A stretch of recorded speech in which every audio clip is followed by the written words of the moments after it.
No Bucky Irving at practice on Thursday, but he says he's going to be ready this weekend. That and more on today's episode of Locked On Bucs.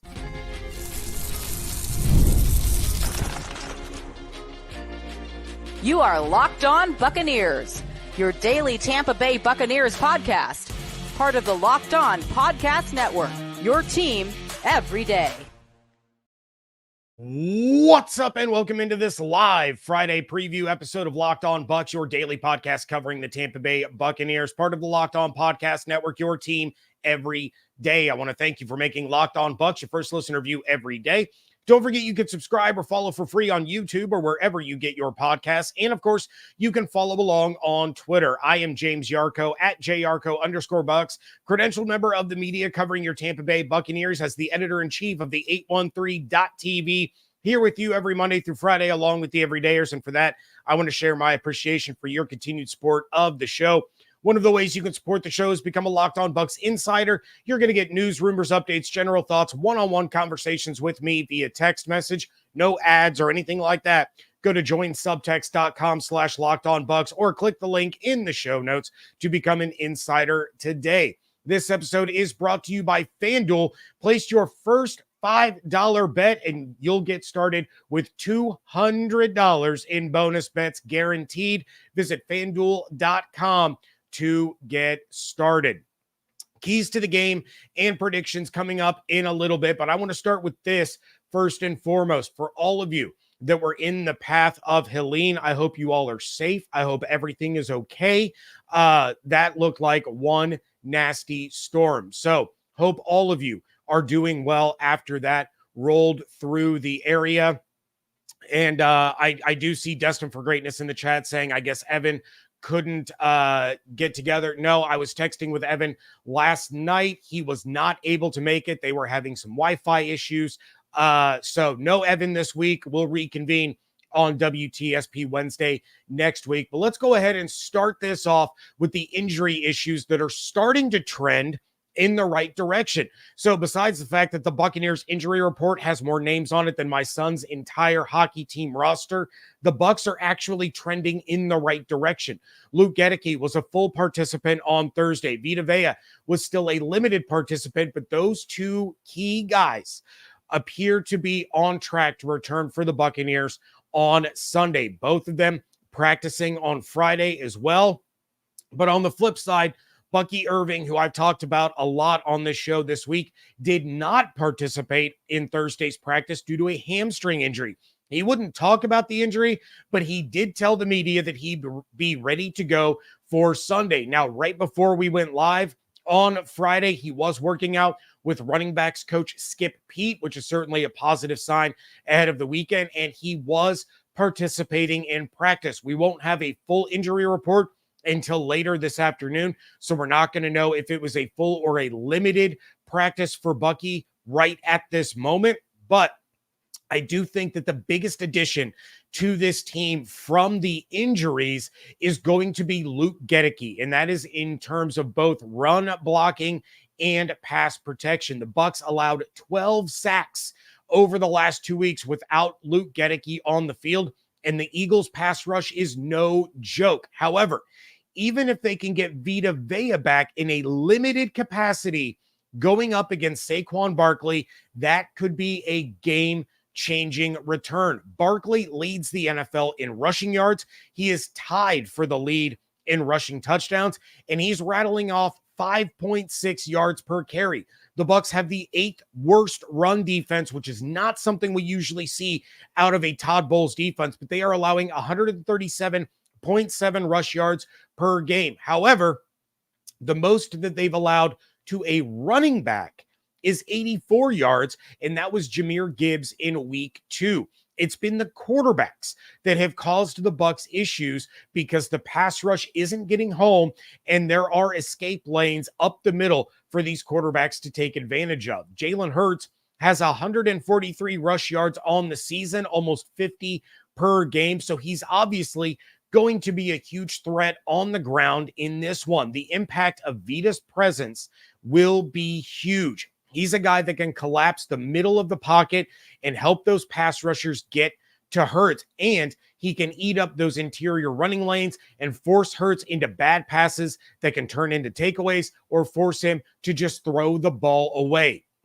Hurts on the season has more interceptions than passing touchdowns and more turnovers than total touchdowns. He is putting the ball in danger, and the Buccaneers have to take advantage of that. Flipping things over to the Eagles, there's still no A.J. Brown, still no Devonta Smith at practice on Thursday, no Lane Johnson at practice either, which is a huge piece along their offensive line. This makes the Bucs run defense even more important.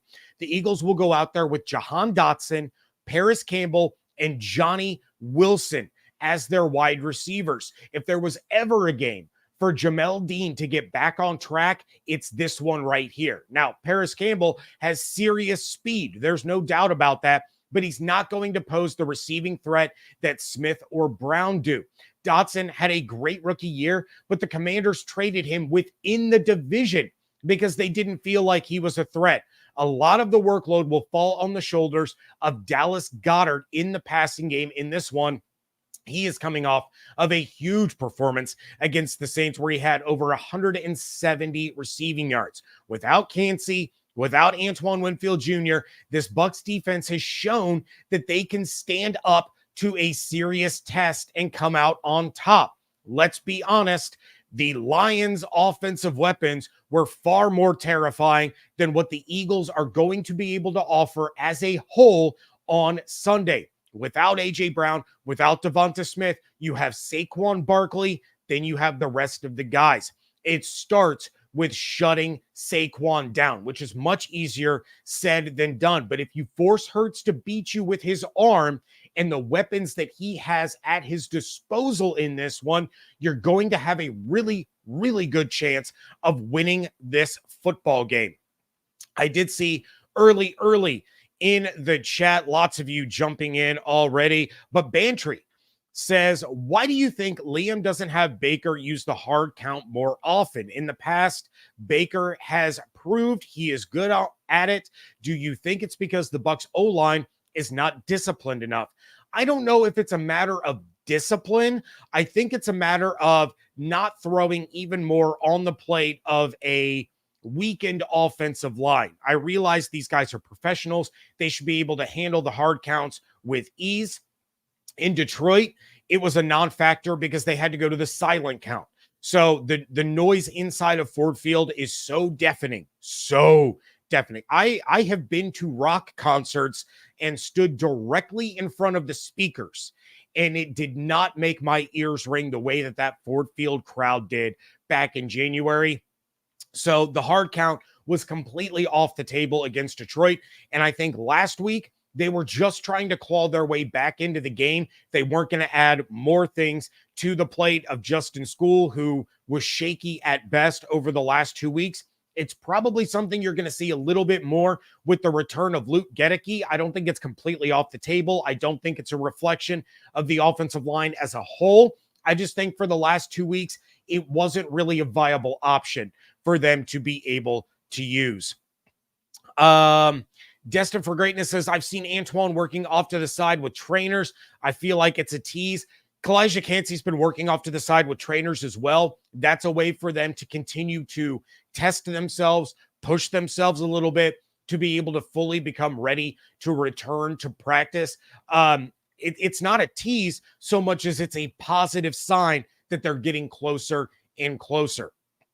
And let's see, Demon Hunter says, what is going on with Kancey? It's the same calf injury that he suffered last year in week 1 against the Minnesota Vikings.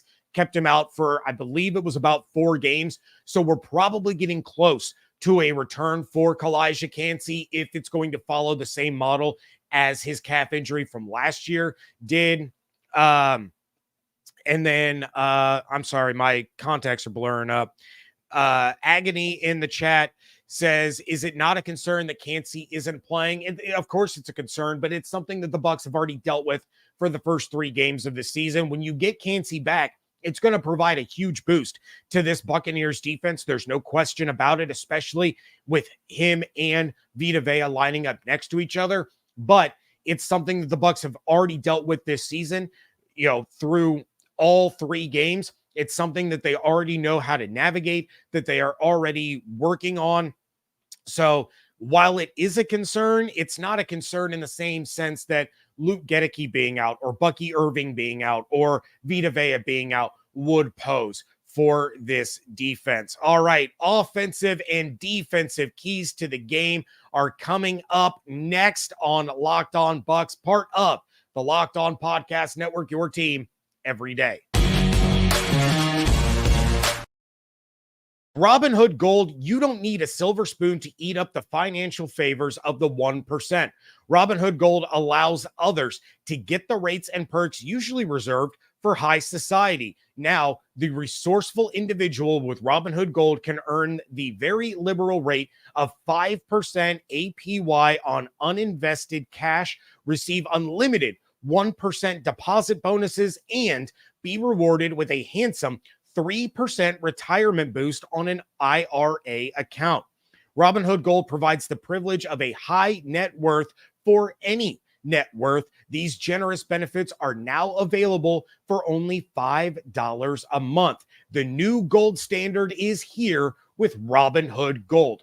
Sign up at robinhood.com/gold. Terms apply. For product-specific disclosures, visit robinhood.com/gold. Investing involves risk. Rate may change. Gold membership is offered by Robinhood Gold, LLC.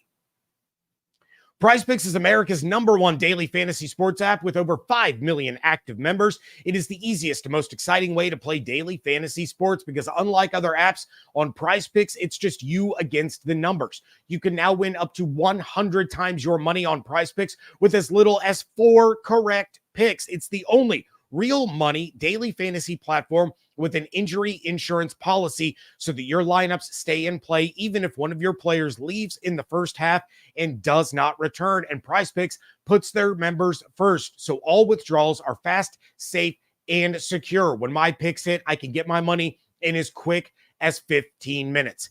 Download the PrizePicks app today and use code LOCKEDONNFL, all lowercase, and get $50 instantly when you play $5. That's Locked On NFL, LOCKEDON NFL, all one word, all lowercase, on PrizePicks to get $50 instantly when you play $5. You don't even need to win to receive the $50 bonus. It's guaranteed. PrizePicks, run your game.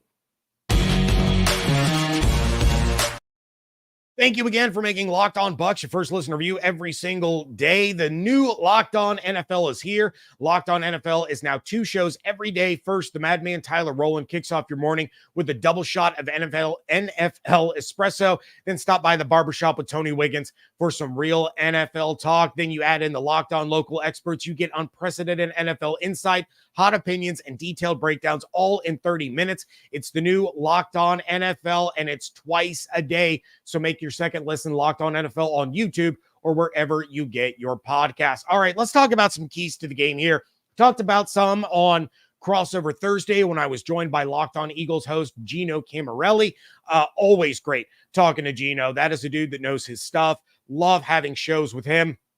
But my key to the game on the offensive side of the ball is run the ball, but take your shots. We've talked a lot about the run game for the Bucs leading up to this one, the increased role for Bucky Irving, who again says that he will be ready on Sunday, but the Eagles are right behind the Buccaneers in rushing yards allowed per game with 134.7. So they can be had on the ground. So could the Denver Broncos, and we saw how that went, but the aerial attack will still have some openings that Baker Mayfield has to take advantage of. Per the usual arrangement, funnel the passing game through Chris Godwin. He's been the moneymaker on offense all season long, and there's no reason to get away from that now. Yes, you want to see Mike Evans get more involved. Chances are he'll be going up against Darius Slay for most, if not all, of this game. But last year in 2 games against the Eagles, Evans had 8 receptions for 108 yards and a touchdown. He can win that matchup, and there will be opportunities to get him more involved than he's been the last 2 weeks. But the biggest question is whether or not the Eagles are going to bracket him and keep him doubled all afternoon or not. The other thing to keep an eye on is where CJ Gardner-Johnson is on the field and attack him. Attack him every chance you get. He has not been targeted much this season, but when he is, he's vulnerable. Targeted 8 times, he has allowed 5 receptions for 145 yards and 3 touchdowns. Passer ratings against CJGJ when he is targeted are 145.8. He is a liability for the Eagles defense, and I'm not sure how much longer he's going to be on the field with those kinds of results. So when you see him, especially in one-on-one situations against Jalen McMillan, against Chris Godwin, please let it be against Mike Evans. You attack him every single chance you get. But all of it starts with establishing the run, or at the very least, running through the air. Get Bucky and Rashad involved early in any way that you can. But then it's Godwin, Godwin, Godwin. Take your shot to Mike. Take your shot to McMillan. The Eagles defense is good, and Baker is going to have to get the ball out of his hand quickly. If it gets to his playmakers fast, there's vulnerabilities in the back half of the Philadelphia defense. But with the way that they can get after the quarterback and the way that Baker has been protected the last few weeks, he cannot hold on to the ball for very long. So get it out to Godwin quickly. Keep moving those chains a little bit. Those quick dump offs to Bucky and Rashad. Hit Cade Otton, who had a good game against the Eagles in the wild card round. And then when you're running against that aggressive pass rush, if you can clear just a little bit of space for Bucky or Rashad to get to that second level, that's when things are really going to open up for this run game. They can get got, but you have to attack them early, find those creases, and make the less than sure tacklers in the second and third levels of that defense pay to gain some big chunks. Defensively, the key is to contain Jalen Hurts. I talked about it a little bit already, but forcing Hurts to stay in the pocket and try to beat the Bucs with their weakened receiving core is the road to win. KJ Britt has to stay disciplined and shadow Hurts on those passing plays. Lavonte needs to be the guy making sure that Barkley isn't getting out in the flat and being the safety valve for Jalen Hurts, where he can dump it off to Barkley to pick up 6 or 7 yards before he's even touched. Winfield isn't out there, but Christian Izien has been really good as a starter on the back end of this defense the last couple of weeks. He needs to be the one keeping an eye on Goedeke, making sure that Goedeke doesn't run wild through the defense for a second week in a row. That's when you can create big plays for the defense and create turnovers. Force Hurts to throw to Dotson, who is covered up by Zion McCollum, who, by the way, is PFF's highest graded corner in the NFL this season. And Dotson has been targeted on just 4 of his 94 routes this season. That, of course, given the circumstances, is going to increase. But his lack of usage so far throughout the season will play a part in whether or not he can actually make those tough catches against a very, very good cover corner.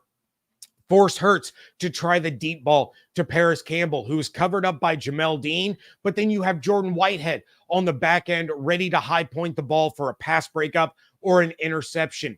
Do not be the team that knows that the offense has to run through Saquon this week and then allow it to happen. When a team has 3 superstars at skill positions and 2 of them are out, you cannot let the one that's left standing dice you up all afternoon. So far, the Philadelphia Eagles are 2-0 when Saquon Barkley has 100+ rushing yards. Even their loss to Atlanta, Barkley had 95. He was a huge addition to Philadelphia's offense, and he's probably the top free agent signing in the league this year. But you know that that's all they have this week. The entire game plan has to be to take the ball out of Barkley's hands and force it into Hurts's hands in the pocket against a subpar group of receivers. Going to jump into the chat again real quick before we hit the next break. G Vegas says, will field conditions be affected? It's going to be a sloppy field. It's going to be nasty out there. The Bucs have legitimately one of the best turfs to play on in the NFL, but that was a lot of rain that came through there. The Lightning's preseason game against Nashville for Friday night has already been postponed. There are going to be some lingering effects there, which can affect the run game. But Saquon Barkley is so good. He's used to bad conditions. He's used to the worst turf in the NFL there in the Meadowlands.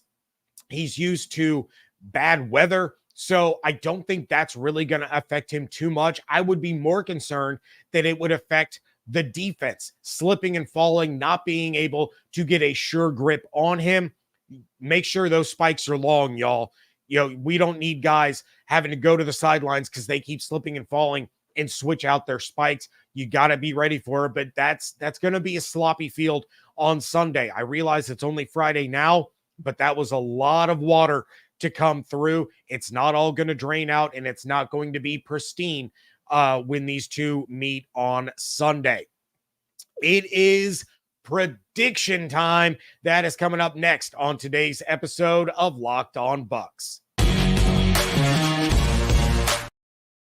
NFL fans, you can start the season with a big return on FanDuel, America's #1 sports book. So when you get a hunch in the middle of a game, you can check out the latest stats, view live play-by-play, and so much more on the same page where you place your bets. The Buccaneers are 1.5-point home underdogs against the Eagles right now with an over-under of 42.5. They have plummeted to plus 270 to win the NFC South behind the Saints and back behind the Atlanta Falcons. Do you think that last week was a little bit of an overreaction for that division bet?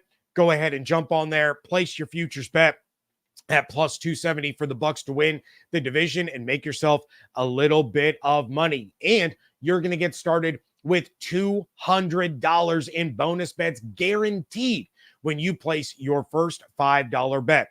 Just visit FanDuel.com/lockedon to download America's #1 sports book. Whether you're into dodging tackles on the field or cheering from your couch, The Joint Chiropractic has your back. Literally, as an official chiropractor of the Tampa Bay Buccaneers, they're here to make sure that you're always in the game, no matter your role. If you're feeling the pain after a long week or just looking to stay active, they offer personalized care to help you bounce back stronger. 90% of elite athletes, including NFL pros, rely on chiropractic care to stay at the top of their game and perform their best. And at The Joint, you don't need an appointment. Just walk in and get the care you need same day. No scheduling hassles. Just walk in whenever it's convenient for you. Here's the real kicker. As a Bucs fan, you can get your first visit for just $19. Head over to Buccaneers.com, check out the contests and promotions section under the fans tab, and download the offer. A great deal for great fans. Head to thejoint.com to find your nearest Tampa area location.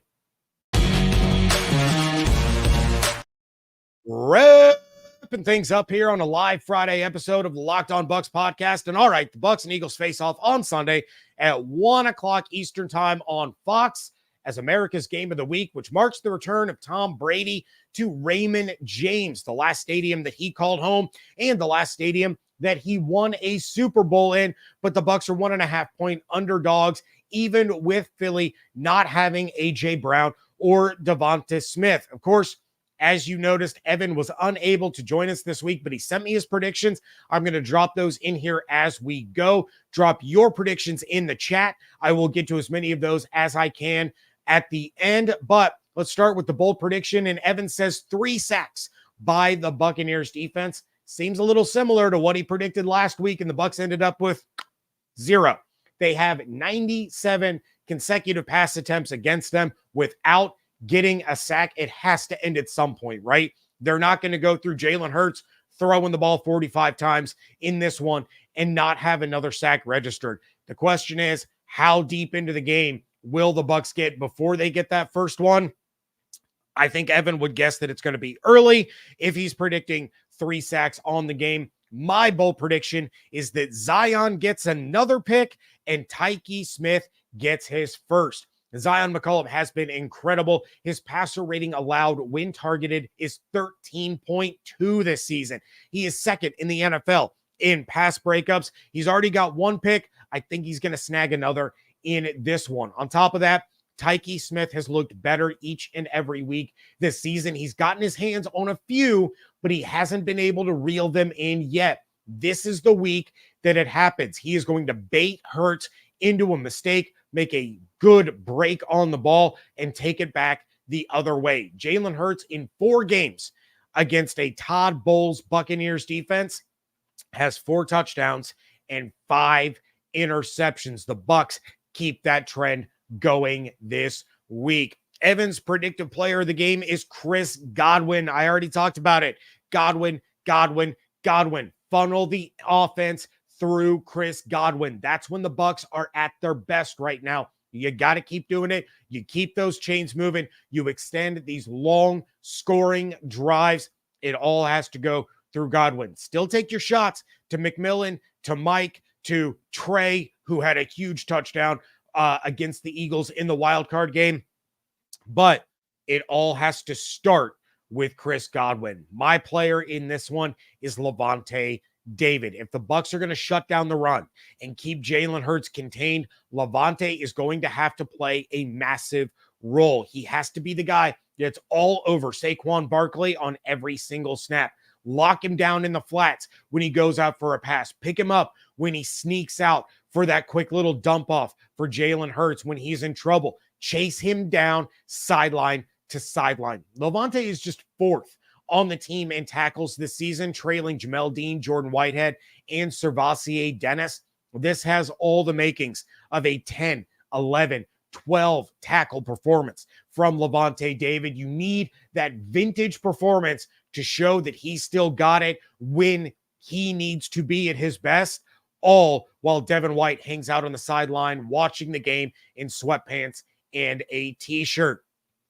Evan's score prediction for this one, we both got last week's wrong. We both took the Bucs to beat the Broncos. Evan has the Bucs winning this one in a tight spot, but he has the Bucs taking this one by a field goal, 20-17. I have a similar score, but I'm giving the Bucs a little bit more than Evan is. I have the Bucs winning this one 23-17.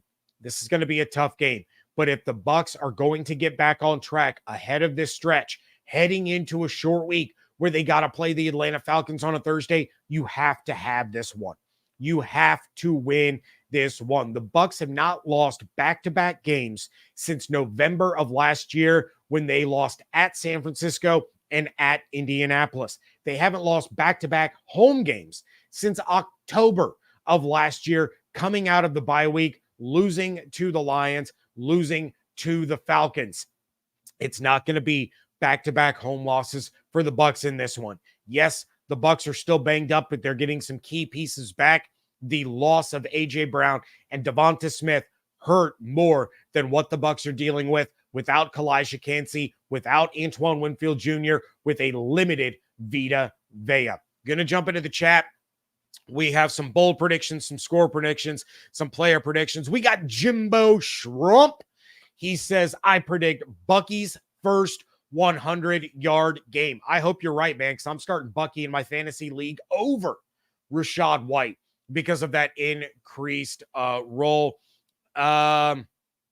We got Demon Hunter saying 38-17 Bucs. That is a bold score prediction. The Eagles are allowing, I believe it was 21 points per game. That's just behind the Buccaneers 20.7 points per game that they are allowing. So hanging 30 plus on this Philly defense is going to, that's going to be quite the task. We got Bantry saying Bucs win 24-20. We got Lakita saying 24-20.